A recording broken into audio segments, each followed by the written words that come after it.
Hello, and welcome to Outnumbered the podcast. I'm Audrey. And I'm Bonnie. We are experienced moms to a combined total of 19 children. In our weekly episodes, we explore relatable topics using our perspectives of humor and chaos. Tune in for advice and encouragement to gain more joy in your parenting journey.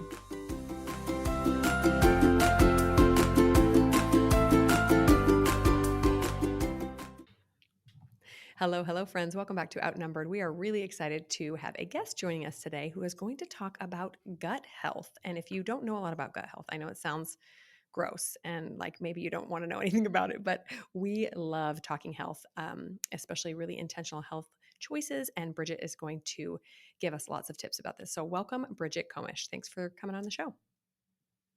Thanks so much for having me. I'm excited to be here. Yeah. So Brigette lives in Utah, and she's going to give us just a short little intro about herself. Tell us about you and about your family, Brigette. Okay, so I'm a mom, wife, grandma.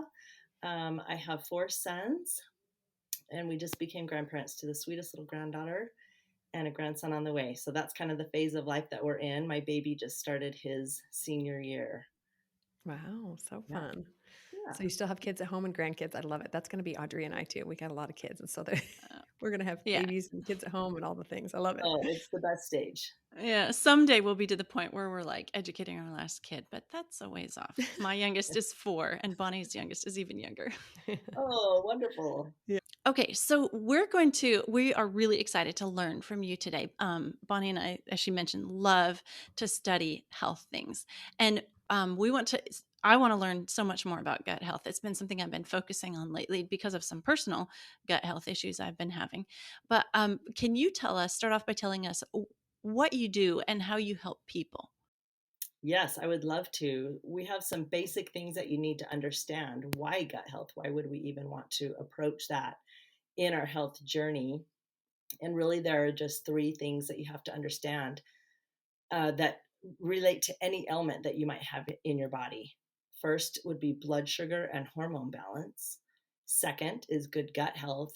And third is inflammation. Those are the 3 root causes. So every single thing points to at least one, if not all 3 of those things. And so when I talk with people about gut health, that's what we first begin with is I ask a lot of questions. How is your sleep?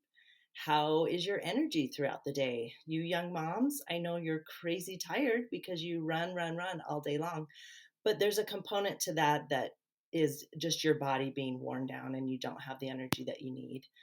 That was me even when my kids were a little bit older. When I was introduced to this, I just couldn't sleep well. So then I wanted to have a nap every day.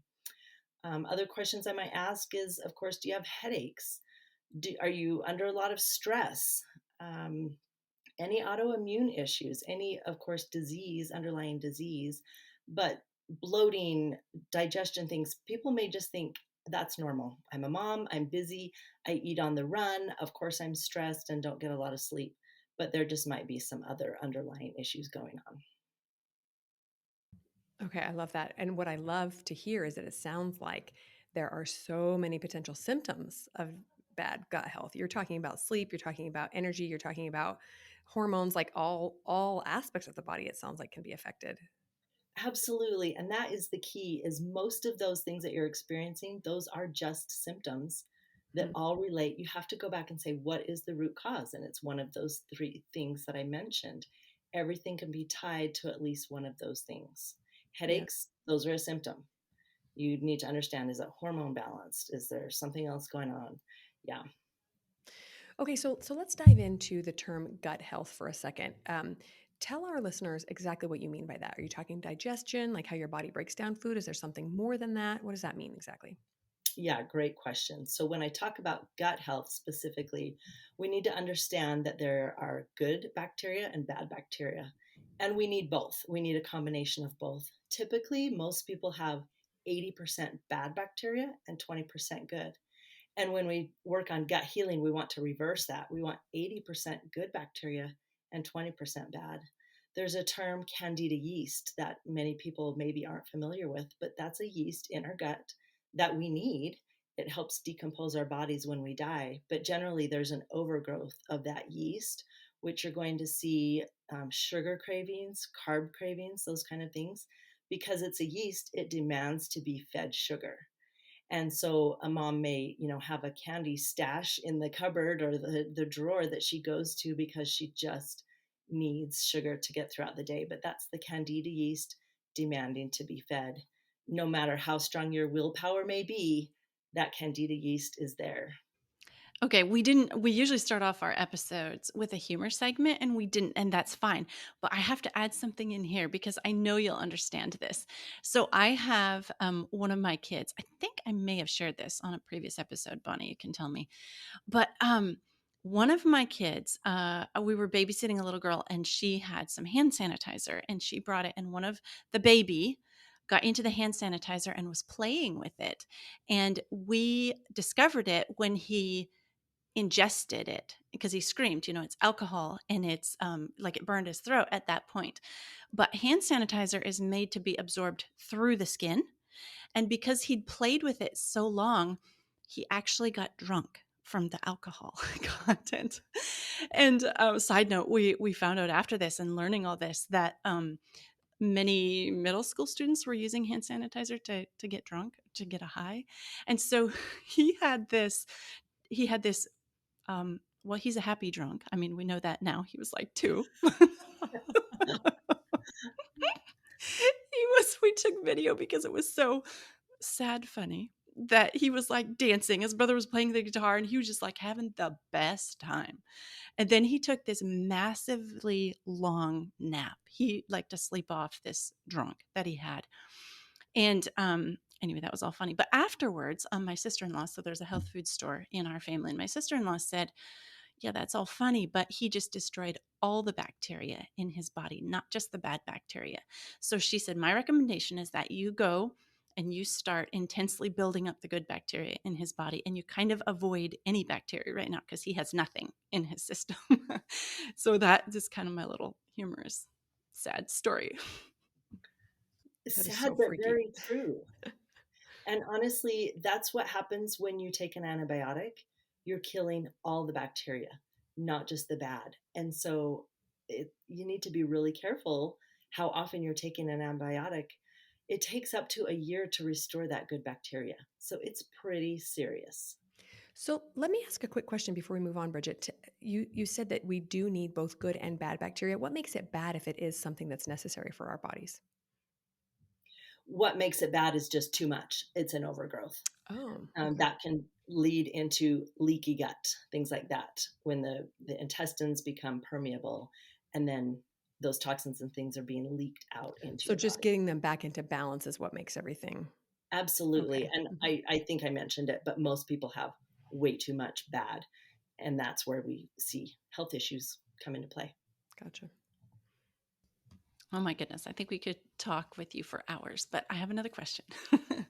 What is the biggest gut issue you see in clients or in the general population? Like, especially, let's narrow it down to like busy moms. Great question. I think really energy. Seems like a lot of moms are running on diet soda, headaches, hormones, obviously, because you're just in that childbearing stage of life and just trying to manage on very little sleep. So, number one issue, gut. Well, it's hard to say because they're all so intertwined, gut, hormones, and inflammation. Just those three things make this beautiful stew of, you know, chaos going on in your gut, basically. But it sounds like you know, and well, we know that there's solutions out there, that this doesn't have to be a permanent situation for moms. Absolutely. Of course, there are wonderful supplements and herbs and plants and things that we can use. And that's a beautiful part of it. Obviously, your diet's going to play a huge part. Sugar's a killer. We want it. Our bodies crave it, but it's horrible. Gluten can be really serious for a lot of people. Again, that stress and cortisol hormone going on. Yeah. Okay, so Bridget, let's talk solutions now. Tell us what is one simple way to start taking better care? Like, are we talking diet? Are we talking supplements? Both? Paying attention to symptoms? What's a great first step? I think diet is a great first step. Just being aware of what you're putting in your body. It's so easy to walk by your child's plate and eat that last chicken nugget or eat that last bite of cookie. You're a mom on the go and we don't really sit down and eat a healthy meal. So that would be very critical. Of course, water. Who drinks enough water? We need half of our body weight in ounces every single day, which is a lot. You're drinking a lot and you're going to the bathroom a lot, but you need that to flush out the toxins. Those are such amazing and easy things for moms to do. It's not really hard to grab a water bottle and carry it around with you, right? I mean, yeah, your kids are going to drink out of it too, but I am convinced that's why our family has such a good immune system is because everybody shares out of my water bottle, little punks. Every time I turn around, somebody's sucking on it. I was like, well, we've all swapped spit. I guess we're all immune to everything anybody brings home. Yep, yep. Stickers. okay, so let's talk a second about, like, we know, and you shared a little bit with us about what moms can be doing to get their digestive system on track. How about our kids? Let's talk about that for a minute. Okay, kids, of course, same thing. Healthy eating. Don't give them a snack or a treat every time, they do something good. I feel like my kids would go to scouts or a church activity or school, and there was always a treat every single day, or football practice. Here's a donut. You just practiced. Have a donut and a Gatorade. I mean, we're just killing our guts, right? Um, Kids now, my son just started back to school. I know a lot of kids are doing that this week, and the germs there are just crazy. Of course, wash your hands. Don't share your friend's drink. Those kind of things. Yeah, let me ask you this. Let's like play devil's advocates here. Say I have no idea what a healthy diet looks like. It sounds like you're talking a lot about sugars, which obviously we know we have way too much crappy sugar in our diet. But what else? What are some other real problems that you see people, putting into their diet, and what could they be adding instead? Great question. I think a big one is sugary drinks, fruit juice, whatever, I don't know what the popular brand might be. Capri Sun is a common one. Gatorades, those have dyes and sugar and all those additives. Just anything that is going to be high in sugar and products that are not natural. You want to look for, of course, juice is great. Maybe you water it down and you don't have a drink every single day of juice. Water, water, water is always going to be better. But I think we often get too many calories and too much sugar in our drinks. Okay, so Bridget, we want to hear from you. Why did you get interested in gut health? Like, what is it? Why did you get into it, and what has it done for you and your family? Okay, so I really was not sleeping well. I would fall asleep okay, but then I'd be awake for several hours in the middle of the night. Not stressed about anything or worried about anything, but I knew that had happened to my mother and my grandmother. So I thought, oh, I'm just that age. Now it's going to happen to me. So I was experiencing very high cholesterol, and my mother and grandmother had that as well. And my mom said, don't go on medication. You'll be on the rest of your life. Just work on diet and exercise. So each year I would go to my doctor and he would encourage me to go on medication. I was well over 200. My highest cholesterol was 275 at one point, and at 200, they start talking about medication. And I just turned him down over and over. And so those were kind of my main issues. Then my joints were starting to hurt. I was about 42 at that time, and I thought I'm way too young to start feeling arthritis or any of that going on. And a dear friend of mine that I had known when we both lived out of state started posting on social media about some products that she was using that helped her with the Epstein-Barr virus, which is mono. And she had horrible cankers and just awful pains and things going on, and it helped her. So I reached out and just said, what are you doing and would it help me? And she let me know about those three root causes of disease and how all of our ailments can be reversed or fixed if you address those three root causes. So I started taking some specific products that she suggested.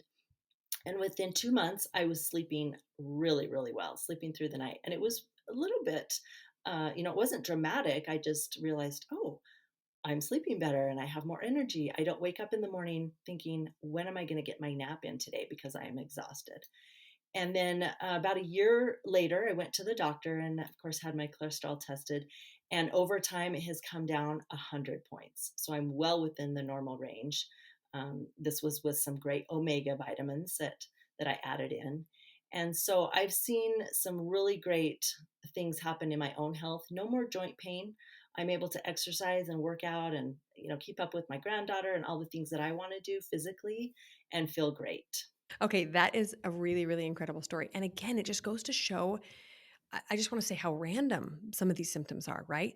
But in my past couple of years of looking into gut health as well, I've learned that, if your body needs fuel to work and stay alive, then if that fuel is not being processed correctly in any way, then there's going to be, some sort of symptom somewhere. And very often, I think in general, too, the population is always skeptical of a cure all. Oh, there's nothing that can cure everything. And that's true. There is nothing that can cure everything.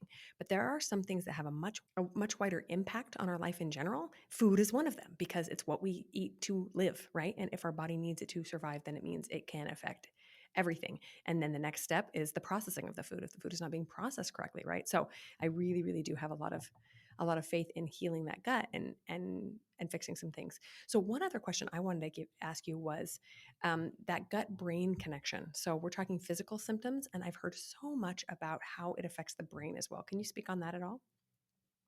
Absolutely. So scientists are telling us now our gut is our second brain.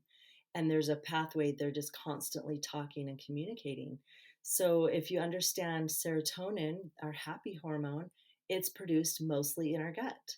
Same with melatonin, it's produced in our gut. So if you're not sleeping well, if you heal your gut, then your body starts to make more melatonin and you'll naturally be sleeping better. And really, speaking a little bit to the products that I love, they're just crushed up plants. So when we feed our body pure nutrition, then it heals itself. It's not the supplements that are healing us, it's putting our state in a body of balance and healing, and then the body takes over. Oh, I love that. That's so great. I firmly believe that there are times and places when we need, modern medicine and things to heal our body, but it just makes sense that if God created our bodies, he's going to give us all the tools necessary for the most part to get them back into balance. I love what you said, getting it into a state of balance so that it can heal itself. Such great wisdom. Okay, Bridget. So you are a gut health coach, correct? Okay, so you help others figure out their gut health stuff. So just for fun, let's have a couple mini coaching sessions here where you talk to Bonnie and I about our family and our own personal gut health. Right. Want to do it? Let's do it. Okay, sure. Um, okay, so our family, we eat a pretty clean, whole diet. My husband does a keto diet, and he started on that for inflammation. Um, as I mentioned, there's a health food store in our family, so we eat pretty super clean and healthy. Almost no sugar and very low carbs. And we have, in the past 5 to 10 years, implemented a lot of foods that have probiotics or good bacteria in them. So, for example, we have a dairy cow and we make yogurt. We make bread, but it's sourdough bread. We grow most of our vegetables, and we make sauerkraut by the gallon bucket. I mean, 5 gallon bucket. We eat that, if not every meal, lots of times through the week. Um, so those are some things we're doing for our gut health. But some of us are struggling with health problems. I have, since we had COVID, I have suddenly had a bunch of foods that I can't digest. So I've had eggs I can't eat, and chicken, and I've never been able to digest onions real well, but just like kind of unrelated, seemingly random bunch of list of foods. And my process for dealing with this has just been elimination, not eating these things. But now I'm wondering if I need to also be working on adding in even more good bacteria. So that's like me personally. And then one of my sons is struggling with some migraines. He's just on the cusp of puberty, so big hormonal time in his life. And then, as I mentioned, my husband was struggling with inflammation, and he's found a lot of relief in the keto diet. So no carbs and sugar for him. So what can you, like, taking that little capsule of information about our family, what do you recommend? What else could we do? Okay, first of all, I have to commend you. You are doing so many good things. So, so many. Thank you. I love that you have a cow. Raw milk is incredible. We Yeah. call that liquid gold at our house. We love Uh, yeah, yeah, and we make our butter too and stuff. I also that. probably should mention that it's kind of obvious. But since there's a health food store in the family, we don't do like doctors or traditional medicine. So, Okay. with the exception of one of my kids, after wisdom tooth surgery, none of my children have ever had antibiotics. Bless you. That is wonderful. You obviously the benefit. You see the benefit of that, and you're doing so many incredible things. Sauerkraut, wow, that is amazing. Yogurt, awesome. Probiotics, and your husband, inflammation, right? One of those three root causes that we talked about, and so yes, it's coming from our food sources, and I mean he's making some incredible choices, so that's wonderful. As far as your son, definitely hormone related as he's going into those, those puberty years. And one of the three root causes I said blood sugar and hormone balance. That's something that is important, not even if you're just diabetic, but insulin, if you are aware, is your master hormone. So when you eat anything, your insulin is going to spike. And when your insulin spikes, all of your hormones follow.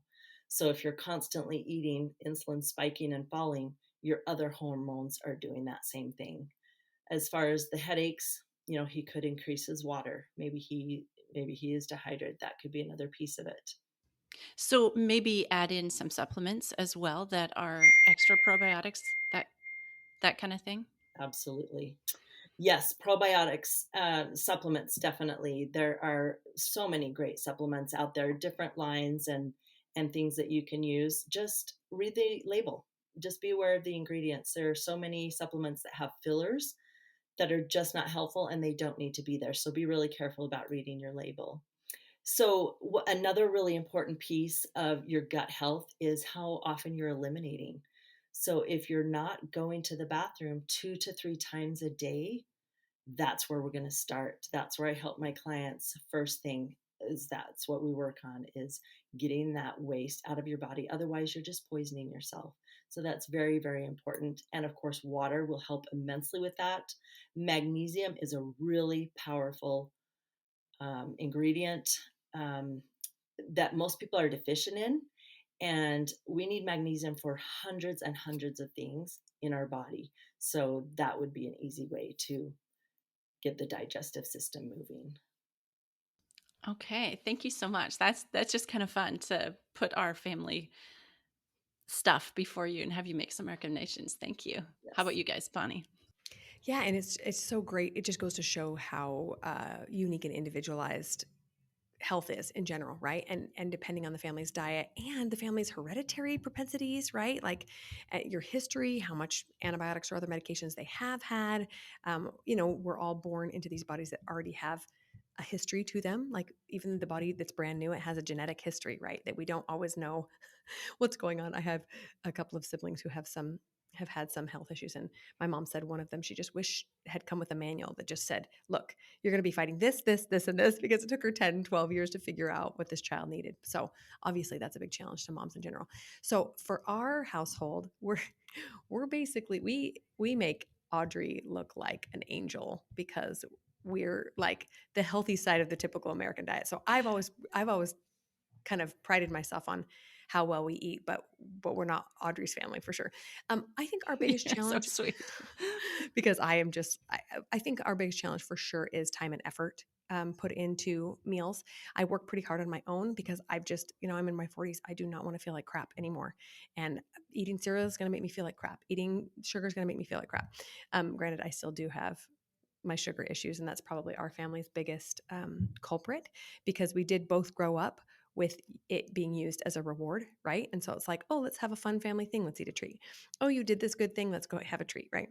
So that's a struggle for me. I would also say that I have 3 teenagers now too. And so once our kids are a little bit more independent, they start bringing home things. Like I'm really sad about me losing control over what comes into my home now, right? So my little kids might not go anywhere, but big brother's going to come home and bring them a soda. I'm like, whoa, whoa, whoa, no, no, no. Anyway, so we largely avoid sodas, juices, that sort of thing. But we do make baked goods. We do eat treats. We do, default to packaged stuff sometimes just because it's easier, packaged oatmeal versus like making it from home. So I kind of know what I need to do, but also use it as an excuse sometimes because time is a challenge. So that's kind of our family. As far as health issues, most of us are pretty healthy. My husband does struggle with cholesterol, high cholesterol. It's a hereditary thing for him. So I think it's really interesting to hear your story and see if maybe we can get his gut in check. I do have one child who struggles with a lot of things: seizures, migraines, etc. I'm aware of the keto diet for seizures. However, I have not jumped on that bandwagon because it sounds so hard to get my behaviorally challenged child on board with a very strict diet like that. So anyway, I'm sure she could definitely benefit from a gut cleanup as well. That's kind of our summary. Okay, thank you so much for sharing that. And we didn't really touch on this yet, but any anxiety, mood, depression, any of those issues, they're going to originate in the gut as well. And so when you get all of that balance, then those mood issues can be addressed. ADHD is a really, really big one. I read a statistic that 6.5 million children are being medicated for ADHD. And that in itself is causing a whole host of other issues. And so we really want to be careful about going there. The soda, that's an easy one. We don't drink soda at our house either. Luckily, my kids are, they can let it go. They're not hooked on that, but that's a really big one. Obviously, the sugar and all the extra things in there. But I tell people, let's do 80%. 80% good, 20% bad. We want to have treats. We want to have baked goods, and we certainly do at our house. But if you're making those intentional choices, and this is nothing new, but eat as natural as possible, vegetables in their purest form, not covered in sauce or cheese, maybe. Your protein, we're really trying to eat a lot of protein at our house, and then you're going to be more full and not want those sugary treats after. And so, packaged foods, of course, we know they're not the best for us, but sometimes out of necessity or time, we need to have those things. But you could absolutely throw in some more vegetables with it, or throw in some spinach in your smoothie, or, just little steps that are going to improve your health. Yeah, I love that outlook. I think as moms, we are, at least I personally am very much into the whole all or nothing. It's like, we're going to eat better. And then the next thing we know is like, oh, forget it. It's too much work, but just But implementing a little bit at a time. Yeah, I love it. it's not sustainable. It really Yeah. isn't. And when you're trying to help a child, and like you say, it would be very difficult to get them on a keto diet. And, if the whole family's not on that same keto diet, then you're making several meals. It's just not sustainable. All right, so I do have a free quiz that you can take if you'd like to find out if you need some gut health support or supplements. And that link will be in the show notes. Okay, Brigette, thank you so much for sharing your wisdom and your time with us, giving us little tiny mini coaching sessions. That was fun. Our audience can go and take your quiz, and tell them where else they can find you online, because if they're anything like Bonnie and I, we want to know like a ton more. Okay, so you can find me on Facebook. Brigette Comish is just my name there. I'm also on Instagram, Brigette_Comish, Comish. I just share my family and my faith and the supplements that I love. Oh, that's so awesome. We are definitely going to go give you a follow and probably DM you lots of questions. Wonderful. Because this really is, I think, a missing key to so many people's lives. They think, well, I'm trying to eat healthy. Well, I'm trying to get sleep, and something just isn't working, and it manifests itself in so many different ways. So I think what you're doing is such a great work, and we're excited to share with our audience. Thank you. And thank you for having me on. Thanks for listening, friends. Click the link in the show notes to subscribe to our email and never miss another episode. Show us some love by leaving a review on iTunes or sharing the podcast with a friend. Thanks for all your support. We'll talk to you next week. And my husband was struggling with inflammation, and he's come to a lot of hello word. Oh my goodness. Welcome to the old lady channel where we have no vocabulary.